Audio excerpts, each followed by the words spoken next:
ఓం మహాగణాధిపతయే నమః. ఓం గురుభ్యో నమః. ఓం శ్రీమాత్రే నమః. పరమేశ్వర స్వరూపమైనటువంటి జ్యోతిష, వాస్తు మరియు ఇతర అనేకమైనటువంటి శాస్త్రములను మనకు అందించినటువంటి మహర్షులకి నమస్కారం. హయగ్రీవ హయగ్రీవ హయగ్రీవేతి యో వదేత్ తస్య నిస్సరతే వాణి జహ్నుకన్యా ప్రవాహవత్.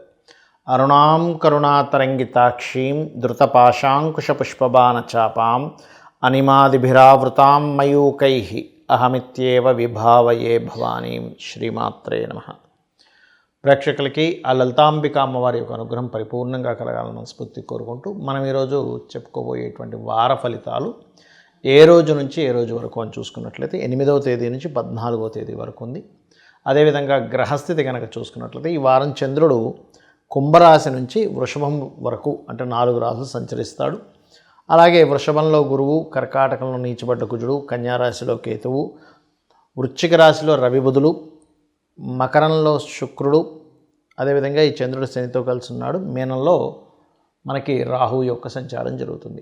ఈ యొక్క గ్రహస్థితిని అనుసరించి 12 లగ్నాల వారికి, లగ్నం తెలియని వారు రాశి నుంచి చూసుకోండి, ఎందుకంటే లగ్నమే ప్రధానం అన్నిటికంటే కూడా వారికి. మరియు అదేవిధంగా వారికి ఎటువంటి విషయాల్లో బాగా కలిసి రానుంది, ఏ విషయాల పట్ల కించిత్ జాగ్రత్తగా ఉండాలి, మరియు అదేవిధంగా ఏ దేవతా ఆరాధన, ఏ దానం చేయడము, ఇటువంటి పరిహార మార్గాలు చేసుకున్నట్లయితే రావాల్సినటువంటి ఇబ్బంది రాకుండా ఉంటుంది అనేటువంటి విషయాల్ని చెప్తుంది. నేనైనప్పటికీ కూడా చెప్పిస్తుంది సాక్షాత్ లలిత అమ్మవారిగా భావిస్తూ ఒక్కొక్క లగ్నం గురించి మనం తెలుసుకుందాం. వృషభ లగ్నము, లగ్నం తెలియని వారు రాశి నుంచి చూసుకోండి. మీకు ఎప్పుడైతే లగ్నంలో గురువు ఉండి కోణంలో శుక్రుడు ఉన్నాడో ఇది ఆధ్యాత్మిక యోగాన్ని ఇస్తుంది, గుర్తుపెట్టుకోండి, ఆధ్యాత్మిక యోగం.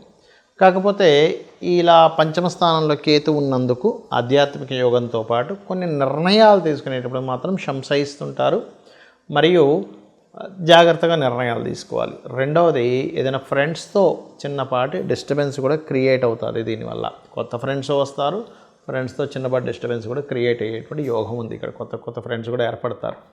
అయితే ఇక్కడ ఫైనాన్స్ మాత్రం కొంచెం ఫైనాన్షియల్ మ్యాటర్స్ సంబంధించినటువంటి విషయంలో కొద్దిగా జాగ్రత్తగా ఉండాలి అనేటువంటి చూపిస్తుంది. ఎందుకంటే ఇక్కడ ఈ 2వ అధిపతి 7లో ఉండి వక్రించాడు, వెనక్కి వెళ్తున్నాడు, అంటే 6వ స్థానంలోకి వెళ్తున్నాడు. అంటే ధనం మూలంగానే గొడవలు వచ్చేటువంటి ప్రమాదం చూపిస్తుంది. అదేవిధంగా ఈ 12వ అధిపతి నీచ పొందాడు కాబట్టి ఇక్కడ కాస్త మీరు ఏదైనా ఇన్వెస్ట్మెంట్ చేసేటప్పుడు కాస్త చూసి ఇన్వెస్ట్మెంట్ చేయాలి. ఎందుకంటే 12వ అధిపతి ఇన్వెస్ట్మెంట్ కారకుడు కదా, 3లో ఉన్నాడు. అంటే కొన్నిసార్లు ఏదో మాట చెప్పిన మాటలు విని, లేకపోతే అన్నదమ్ముల మూలంగా ఏదో తప్పిదాలు జరుగుతుంటాయి అప్పుడప్పుడు ఇన్వెస్ట్మెంట్స్ విషయంలో. వాళ్ళు కావాలని చేయరు అది.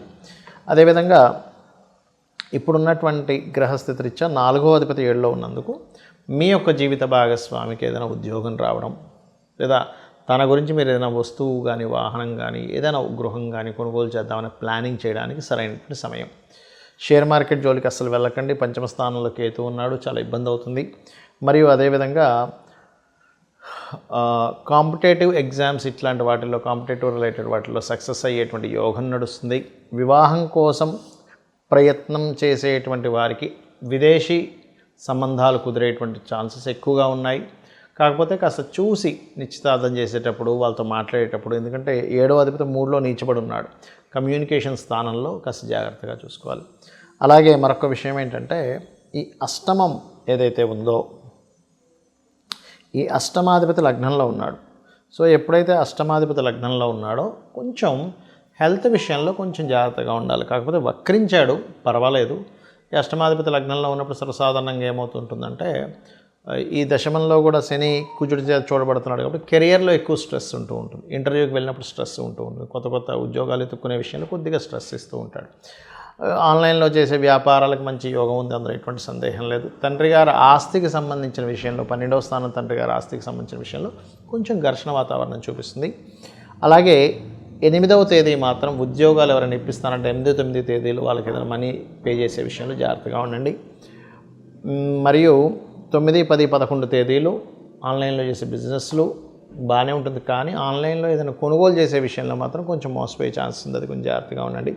12, 13, 14 తేదీలు కనుక చూసుకున్నట్లయితే మీ యొక్క సిబ్లింగ్స్ని ఏదైనా విదేశాలు పంపించాలి అనుకునేటువంటి ప్రయత్నం ఫలిస్తుంది. ఇక మీరు చేయవలసిన దేవత ఆరాధన గణపతి ఆరాధన చేసుకుంటే అన్ని విధాలా బాగుంటుంది. చాలామందికి ఏంటంటే జాతకం చూపించుకోవడం కానివ్వండి, లేదా వాస్తు చూపించుకోవడం కానివ్వండి, అది కొన్ని సంశయాలు ఉన్నాయి. ఏంటంటే అసలు జాతకం చూపించుకున్నప్పుడు అసలు ఏం తెలుస్తుంది, వాస్తు చూపించుకున్నప్పుడు ఏం తెలుసుకుంటాము అని. ఒకటే గుర్తుపెట్టుకోండి. ముందు వాస్తు గురించి చెప్తాను. వాస్తు అనగానే చాలామందికి ఉన్నటువంటి అపోహ ఏమిటంటే, చూపించగానే వాస్తు పండితులు వస్తారు, ఇది కూల్చేయండి అది కూల్చేయండి అంటారు, మొత్తం పాడైపోతుందేమో అనుకుంటాం. అలా కాదు. ఎక్కడా కూడా మొత్తం కూల్చేయాల్సిన అవసరం ఏమీ ఉండదు. గుర్తుపెట్టుకోండి. కేవలం వాస్తు అంటే కేవలం నిర్మాణం మాత్రమే కాదు, కానీ కొన్ని సందర్భాల్లో మాత్రం తీయవలసి వస్తుంది. కొన్ని ఎప్పుడు అంటే చెప్తాను. ఈశాన్యంలో కనుక లెట్రిన్ బాత్రూమ్స్ ఉంటే ఖచ్చితంగా తీసేయాలి అక్కడ. ఎందుకు అంటే ఈశాన్యే దేవతా గృహ అని చెప్పడం జరిగింది. కాబట్టి ఈశాన్య భాగంలో ఉండేటువంటి బాత్రూమ్స్ ఉంటే ఖచ్చితంగా తీయవలసిన పరిస్థితి వస్తుంది. మిగతా ప్రదేశాల్లో ఎటువంటి కట్టడాలు ఉన్నా దాన్ని చిన్న చిన్న మెటల్స్తోని, కలర్స్తోని దాన్ని సరి చేసుకోవచ్చు. అయితే ఈ వాస్తు విషయంలో మొట్టమొదటిగా చాలామంది చేసే మిస్టేక్స్ ఏంటంటే, వాళ్ళకి ఏ వర్గు అంటే ఏ direction, all directions is good, but మీకు ఏ డైరెక్షన్ పనికి వస్తుందో చూసుకోవాలి. అది ప్రధానంగా తూర్పా, పడమరా, ఉత్తరమా, దక్షిణమా అన్నీ మంచివే, కానీ మీకు ఏది పనికి వస్తుంది. ఎలా అయితే అన్ని గ్రూప్స్, అన్ని బ్లడ్ గ్రూప్స్ మంచివే, కానీ మనకి ఏ బ్లడ్ గ్రూప్ సరిపోతుందో ఆ బ్లడ్ని ఎలా ఎక్కించుకుంటారో ఇది కూడా అంతే. అదేవిధంగా పదము సరిగ్గా ఉందో లేదో చెక్ చేసుకోవాలి. ఈ పదం సరిగ్గా లేదండి వాస్తులో అంటే, పదము అంటే ఇంటి డోర్ పాయింట్ ఎక్కడుంది, ఆ డోర్ పాయింట్ సరిగ్గా లేకపోతే దాని గురించి ఏమీ పగలగొట్టేయాల్సిన అవసరం లేదు. చిన్న మెటల్తో సెట్ చేసి మనం డోర్ పాయింట్ కూడా సెట్ చేసుకోవచ్చు. అదేవిధంగా ఇంట్లో వేసుకునే రంగుల ప్రభావం కూడా ఉంటుంది. అదేవిధంగా ఇంట్లో పెట్టుకునే వస్తువుల యొక్క ప్రభావం కూడా ఉంటుంది. ఒక వస్తువు ఒక దగ్గర ఉన్నప్పుడు దాని ప్రభావం ఎక్కువగా ఉంటుంది. ఎందుకు అంటే, ఇప్పుడు చూడండి, దక్షిణ నైరుత్యో మృదయే పురుషత్యాగ మందిరం అనేటువంటి ఉంది విశ్వకర్మ ప్రకాశిక అనేటువంటి గ్రంథంలో. అక్కడ తీసుకెళ్ళి మనం తెలియక ఏ మనీయో పెట్టామనుకోండి, వేస్ట్ అయిపోతుందిగా. ఎందుకంటే లెట్రిన్ బాత్రూమ్స్ కట్టుకునేటువంటి ప్రదేశం, అక్కడ ఉండే దేవత అసుర స్వరూపాలు వేరుగా ఉంటాయి. ఉత్తరే నిధి సంస్థితం అని చెప్పారు. ఉత్తరంలో నిధులు పెట్టుకోవచ్చు, అంటే మనీ కానీ ఇవి పెట్టుకోవచ్చు.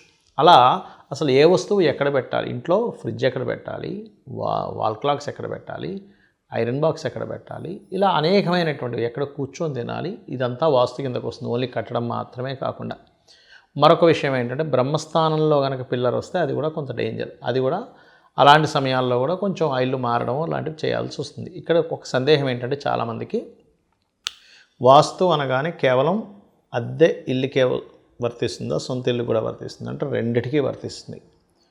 ఎందుకంటే అందులో మనం నివాసం ఉంటున్నాము. రెంట్కి కారు తీసుకుంటాం మనము. ఆ రెంట్కి కారు తీసుకుని వెళ్తే అది యాక్సిడెంట్ అయింది, అప్పుడు కారుకు దెబ్బ తగలడము, మనకు దెబ్బ తగలడం కూడా జరుగుతుంది కదా. అది కారు రెంట్ అయినా మనకు దెబ్బ తగులుతుంది, బైక్ రెంట్ అయినా మనకు దెబ్బ తగులుతుంది. ఏమంటే రెంట్కి తెచ్చుకున్నాను కదండి, నాకు తగలకూడదు కదా అనుకోవడానికి లేదు. ఇది కూడా అంతే, గుర్తుపెట్టుకోండి. అయితే ఇక్కడ వాస్తులో ఇవాళ రేపంతా అపార్ట్మెంట్ కల్చర్ వచ్చేసింది కాబట్టి, ఈ అపార్ట్మెంట్లో ఉన్న వాళ్ళు కూడా వాస్తు చాలామందికి సందేహం, అపార్ట్మెంట్కి వర్తిస్తుందా లేదా అని.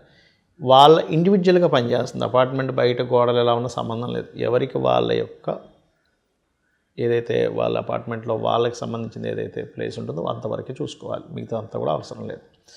అదంతా కూడా సామూహికంగా కొంత వస్తుంది. ఇక జ్యోతిష్శాస్త్రం సంబంధించినటువంటి విషయంలో పర్టికులర్గా జ్యోతి అంటే వెలుగు. మీరు జీవితంలో తీసుకునేటువంటి నిర్ణయాలు సరైనటువంటి నిర్ణయాలు తీసుకుంటున్నారా లేదా అనేటువంటి స్పష్టంగా చెప్పేది జ్యోతిష్శాస్త్రం. భూత భవిష్యత్ వర్తమాన కాలాలని, అంటే గతంలో కొన్ని ఇన్సిడెంట్స్ మీకు, అంటే ఇంట్లో వాళ్ళకి సంబంధించినవి కావచ్చు, మీకు సంబంధించినవి కావచ్చు, కొన్ని ఇన్సిడెంట్స్ మ్యాచ్ అవుతాయో లేవో చూసుకుంటారు మొట్టమొదటిగా. దాని తర్వాత చూసుకున్నట్లయితే ఇప్పుడు నడుస్తున్నటువంటి సిచ్యువేషన్లో మీరు ఎటువంటి ఇబ్బందులు ఎదుర్కొంటున్నారు, దాని నుంచి అమ్మవారి ఆరాధన చేసుకుంటూ ఎప్పుడు కూడా గుర్తుపెట్టుకోండి, డబ్బులు మన దగ్గర లేకపోయినా కొన్ని వేలు లక్షలు ఖర్చు పెట్టేసి పూజలు చేయించుకుంటేనే మనం ఇబ్బందుల నుంచి బయటపడతామనేటువంటి భ్రమ నుంచి ముందుగా బయటకు రండి. డబ్బులు ఉన్న వాళ్ళు చేయించుకోవచ్చు, అదేం తప్పేం కాదు.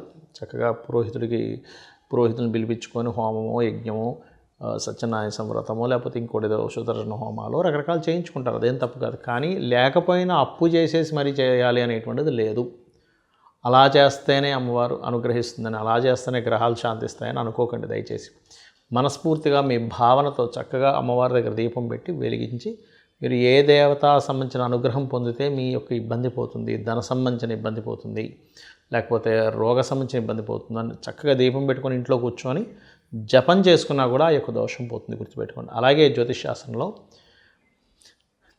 ఏం తెలుసుకోవచ్చు అంటే ధనము ఏ రూపంలో మీకు వస్తుంది, ధనం విషయంలో ఎప్పుడు జాగ్రత్తగా ఉండాలి, ఎలాంటి విషయాల్లో జాగ్రత్తగా ఉండాలి, అదేవిధంగా మీరు చేసే ప్రయత్నాలు ఎప్పుడు ఫలిస్తాయి, మీరు ఏ డైరెక్షన్లో నివసిస్తే మంచిది, మీ సంతాన అభివృద్ధి కోసం మీరు ఏం చేయాలి, మీ అభివృద్ధి కోసం మీరు ఏం చేయాలి, వివాహం ఎంత ప్రయత్నం చేసినా అవ్వట్లేదంటే సరైన సమయం ఉందా లేదా, ఇప్పుడు లేదా ఇంకా ఫ్యూచర్లో ఉందా, ఎప్పుడు చేసుకుంటే కరెక్ట్, ఇది తెలియక చాలామంది ముహూర్తం పెట్టుకున్నామండి ఫెయిల్ అయిందంటారు. కాదు, అక్కడ మీరు చేసుకున్న సమయం కరెక్ట్ కాదు, లేదా మీకు 2 వివాహాల యోగం ఉందా, అలాంటప్పుడు అర్క వివాహము కుంభ వివాహం చేస్తారు. అదేమైనా చేసుకోవాలా, ఇక్కడ సెటిల్మెంట్ ఇక్కడ ఉందా, విదేశాల్లో ఉందా, లేనట్లయితే ఎందుకు ఎన్ని బిజినెస్లు చేసినా కలిసి రావట్లేదు, ఇప్పుడు ఏమైనా దశ కలిసి రావట్లేదా, లేనట్లయితే ఇంత ఇంటెలిజెంట్గా ఉండి కూడా ఎందుకు జాబ్ రావట్లేదు, వీళ్ళకి ఏమైనా బిజినెస్ యోగం ఉందా. చాలామంది జాబ్ కోసం వెంటపడుతుంటారు కానీ వాళ్ళకి బిజినెస్ యోగం ఉంటుంది. అదేవిధంగా ఇన్వెస్ట్మెంట్స్ దగ్గర నుంచి ఉపాసన చేయవలసిన దేవత దగ్గర నుంచి ప్రతి ఒక్కటి కూడా మన జన్మజాతకంలో చాలా స్పష్టంగా ఉంటుంది. అవి తెలుసుకున్నట్లయితే ఆ రూట్ ఎప్పుడైతే తెలిసిందో మనం గమ్యాన్ని చాలా సునాయాసంగా ఎలా అయితే చేరుకుంటామో, జాతచక్రంలో మనం పూర్వజన్మలో చేసిన కర్మ ఏ రూపంలో మనల్ని వెంటాడుతుంది, దానికి ఎటువంటి పరిహార మార్గాలు చేసుకోవాలో తెలుసుకొని చేసుకున్నట్లయితే అన్ని విధాలా బాగుంటుంది. మరియు మీరు ఆ లలితాంబిక అమ్మవారి యొక్క అనుగ్రహం పరిపూర్ణంగా పొందాలని మనస్ఫూర్తి కోరుకుంటూ శ్రీమాత్రే నమః.